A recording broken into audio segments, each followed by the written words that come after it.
السلام عليكم ورحمة الله تعالى وبركاته.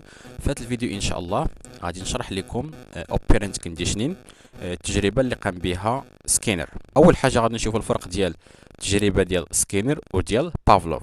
بافلوف ركز لنا على العلاقة ما بين stimulus و response. stimulus و response يعني الحافز والاستجابة. هادشي علاش ركز لنا بافلوف، ولكن سكينر ركز لنا على ما بعد الاستجابة. يعني كيقول لنا سكينر بأن بعد الاستجابة إما كيكون تعزيز ولا كيكون عقاب. وعرف لنا التعزيز بأن التعزيز هو واحد السلوك اللي كيقوي لنا هذاك السلوك أنه يكون مرة أخرى، ولكن العقاب بالعكس، هو العقاب هو اللي كينقص لنا من الاحتمالية ديال داك السلوك اللي وقع أنه يتدار. بحال مثلا في القسم مثلا شي تلميذ مثلا قال شي جواب خطأ، بحال مثلا انا عاقبت داك التلميذ، يعني داك التلميذ غادي يخاف ما غيبقاش يبدا يشارك. ولكن مثلا قلت ليه مثلا تبارك الله عليك قربتي، ولكن هكا يعني غادي نحفزو انه يعاود يشارك مازال. اوكي، هنايا عندنا جوج مصطلحات مهمين، reinforcement و punishment عند سكينر. بجوجهم عطانا جوج ديال الانواع، عطانا positive reinforcement و negative reinforcement، وكاين ثاني positive punishment وكاين نيجاتيف punishment. يعني كاين التعزيز الايجابي والتعزيز السلبي، وكاين العقاب الايجابي والعقاب السلبي. التعزيز الايجابي هو فاش كنقول لك الا درتي شي حاجه، الا مثلا قديت التمرين مزيان غادي نزيدك جوج النقاط، هذا التعزيز ايجابي. اوكي، جوج النقاط مثلا. ولكن التعزيز السلبي هو فاش كنحيد لك شي حاجه كتزعجك انت، بحال مثلا الام مثلا كتقول لبنتها بنتي الا جبتي مثلا 16 فهاد الفرض مثلا غادي نعفيك من غسيل الماعن مثلا شهر. يعني هذاك غسيل الماعن بالنسبه لديك الفتاه شي حاجه كتبرزتها ما عجبتهاش، يعني التعزيز كنحيدو شي حاجه خايبه. يعني هذا عندنا تعزيز ايجابي وتعزيز سلبي. التعزيز الايجابي هو مثلا كنقول لك الا قديت هذا التمرين غادي نعطيك 10 دراهم مثلا، الا قديت هذا التمرين غادي نعطيك 10 دراهم. ولكن التعزيز السلبي الا قديتي هذا التمرين غنحيد لك شي حاجه كتزعجك، مثلا ما غتبقاش تغسل الماعن، ما غتبقاش تصبني، ما غتبقاش تشقاي الى غير ذلك. دابا غادي ندوزو للعقاب.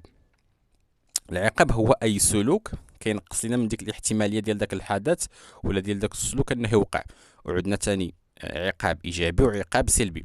العقاب الايجابي هو فاش شي واحد كيدير شي سلوك وكنعاقبو في البلاصه، يعني بحال شي مثلا شي واحد دار شي سلوك خايب، اما كنعاتبو، اما مثلا كنقول ليه ما تبقيش دير هكا، اما كنضربو الى غير ذلك، يعني كنعطي واحد العقاب فوري في ديك الساعه.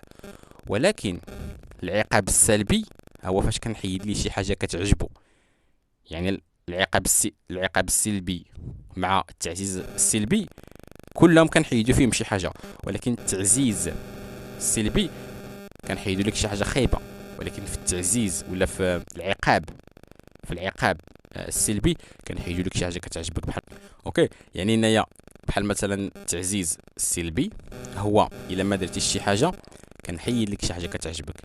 اوكي، بحال مثلا شي واحد عزيز عليه التليفون، اوليدي الا ما نجحتيش في الدوره غادي نحيد لك التليفون. يعني هذا هو الفرق ما بين التعزيز والعقاب. وعندنا جوج انواع ديال، عندنا التعزيز الايجابي والتعزيز السلبي، وعندنا العقاب الايجابي والعقاب السلبي. هذا هو الفرق ما بيناتهم.